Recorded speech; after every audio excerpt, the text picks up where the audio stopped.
Okay, so let's continue our discussion.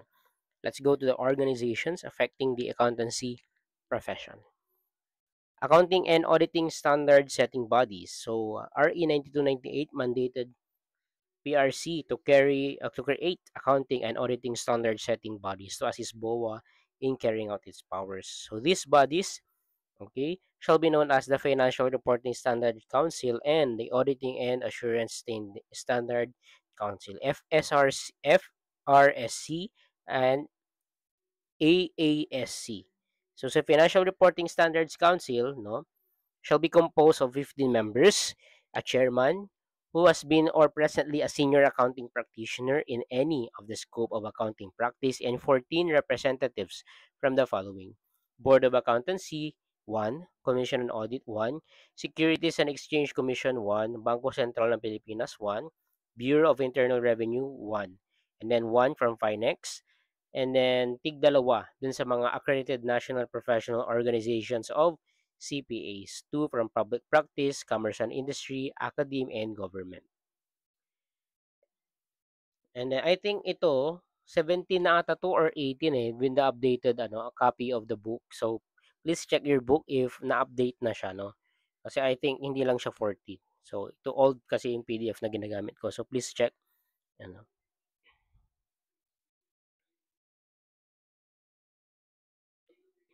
Next is Auditing and Assurance Standard Council. Per RA 9298, the AASC shall be composed of 15 members. A chairman who has been or presently a senior practitioner in public accountancy, and 14 representatives from this following. Yan.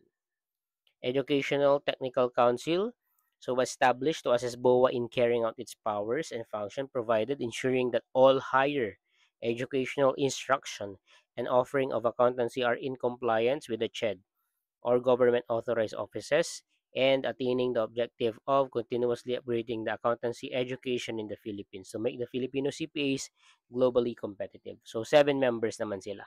Ayan, Board of Accountancy isa, accredited national professional organization, 1 from public practice, commerce and industry, dalawa sa academia or education, and isa sa government. Quality Review Committee, okay, 7 members. And then, meron tayong accredited professional organization. Okay.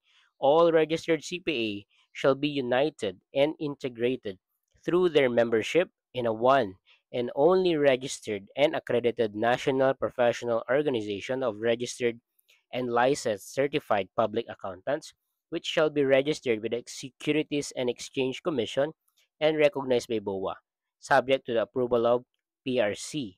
So the members in the said integrated and accredited national professional organization shall receive benefits and privileges appurtenant thereto upon payment of required fees and dues. Membership in the integrated organization shall not be a bar to membership in any other association of certified public accountants. And here in the Philippines, currently, the one and only registered APO or accredited professional organization is the PICPA or the Philippine Institute of Certified Public Accountant. So, PICPA as APO is a non-stock and not for profit organization which was recognized by PRC as the APO on October 2, 1975 per accreditation number 15.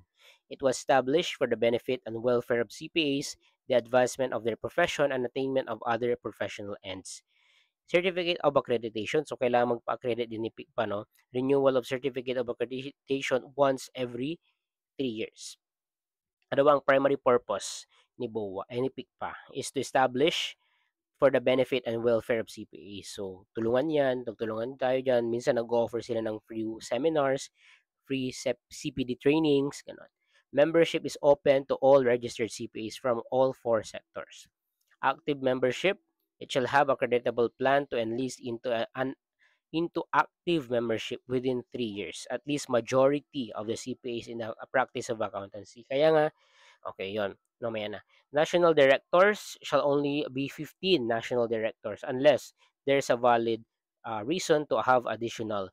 So yung mga ano yon, yung mga national directors sa ating in practice we have 25, and then distributed siya equally from the four major geographical areas.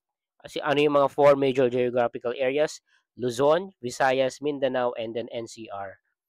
Chapters and regions. PICPA shall have an adequate chapters and regions in major areas in the Philippines. So, tayo dito sa Pangasinan, meron tayong PICPA Pangasinan chapter. So, kung makita ko yung Facebook page ko, Facebook profile. So, ano lang namin, induct as members, new members of the PICPA Pangasinan chapter. Full-time executive director, management of financial resources, okay na yan. Siyempre may prescribed fee yan, membership fee. Okay? Ito naman yung mga tawag sa iba't ibang sectors. So, sa Association of Certified Public Accountants in Public Practice, yung group nila ang tawag ACPAP. Pag sa Commerce and Industry naman, ACPAC. Kapag sa Education, ACPAE, or minsan tinatawag na NACPAE, National Association of Certified Public Accountants in Education. And then sa mga nasa government, GACPA naman ang tawag sa kanila. Okay. Powers and functions, terms of office. I think for ano to. Ito yung mga regulatory bodies, PRC, si COA, okay. Si SEC, powers niyan, BIR, BSP, Insurance Commission, ayun. So I think yun na yan. So I will leave this last part of our book, no, for your reading material. So please read your books, no?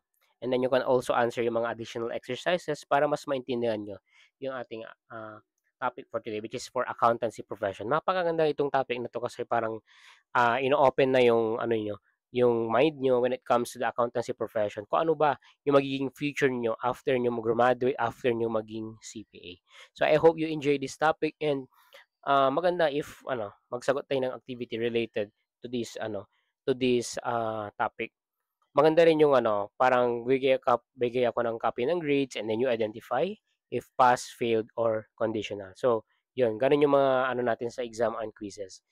So, yun lang. I think this will be the end of our discussion for this chapter 3. And I hope you keep stay safe and dry during these times, and then prioritize your health, no, and safety.